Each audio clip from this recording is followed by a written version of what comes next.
ഒരു പൊളിറ്റിക്കൽ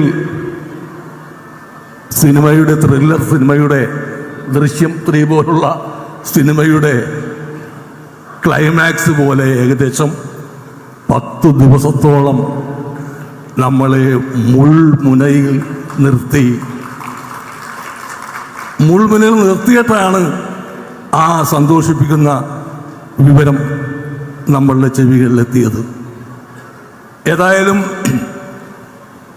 നമ്മൾ പറവൂർക്കാർക്ക് അഭിമാനത്തോടുകൂടി പറയാം, ഒരു പുഞ്ചിരിക്കുന്ന മുഖമുള്ളൊരു മുഖ്യമന്ത്രിയെ കേരളത്തിന് നൽകി.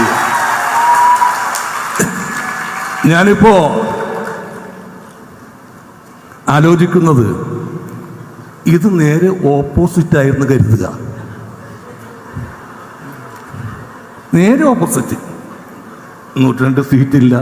കഴിഞ്ഞ വർഷത്തെ പോലെ സീറ്റുകൾ വന്നാൽ സതീഷ് ചേട്ടൻ്റെ അവസ്ഥ എന്തായിരുന്നേനെ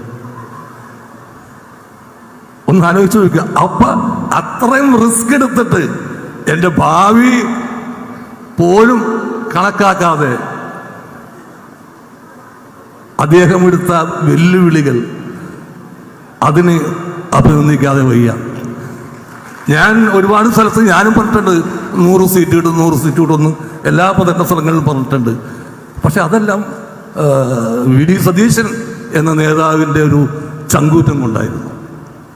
മനോരമയിൽ പത്രത്തിൽ തന്നെ വിളിച്ചിട്ട് പറഞ്ഞു, ഇങ്ങനെ വി.ഡി. സതീശനാണ് മുഖ്യമന്ത്രി സ്ഥാനത്തേക്ക് വരുന്നതെന്ന് കേൾക്കുന്നുണ്ട്.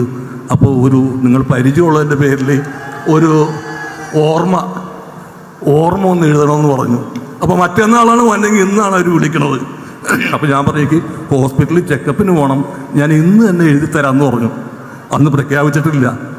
അപ്പോൾ പറഞ്ഞു ഇന്ന് വേണ്ട, നാളെ മതി. ഞാൻ പറഞ്ഞു നാളെ പറ്റൂല, ഞാൻ ഹോസ്പിറ്റലിൽ പോകണം എനിക്ക്. അങ്ങനെ അന്ന് തന്നെ എഴുതി ഞാനത് അയച്ചു കൊടുത്തു, മനോരമയിലേക്ക് അയച്ചു കൊടുത്തു. അപ്പോൾ അവർ പറഞ്ഞത് പ്രസിദ്ധീകരിക്കാൻ പറ്റുമോ?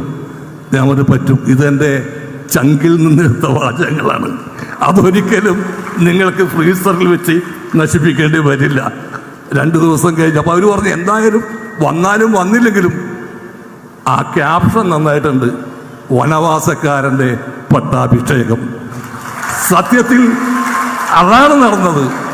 വനവാസത്തിന് പോവാൻ നിന്നവരെ നിർബന്ധിച്ച് പട്ടാഭിഷേകം നടത്തിയ ഒരു പറ്റം ജനതയുടെ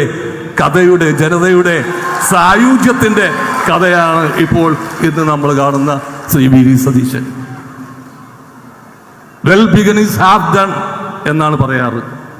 നല്ല തുടക്കം പകുതി ചെയ്തതിന് തുല്യമാണ്. അങ്ങനെയെങ്കിൽ നല്ല തുടക്കമായിരുന്നു. അതിമനോഹരമായിട്ട് ഇനിയുള്ള വർഷങ്ങൾ പോകട്ടെ എന്ന് ആശംസിച്ചുകൊണ്ട് ഈ പുഞ്ചിരി, അദ്ദേഹത്തിൻ്റെ മുഖത്തുള്ള ഈ പുഞ്ചിരി, പാൽപുഞ്ചിരി എന്ന് പറയാം, അത് മായാതെ തുടർച്ചയായി സൂക്ഷിച്ച് മുന്നോട്ട് പോകാൻ എല്ലാവിധ ആശംസകളും നേർന്നുകൊണ്ട് വാക്കുകൾ ഉപസംഹരിക്കുന്നു. നന്ദി സലിമേട്ട. ആശംസകൾ പറയുന്നതിനായി മുൻ മന്ത്രി എസ് ശർമ്മയെ ക്ഷണിച്ചോളൂ.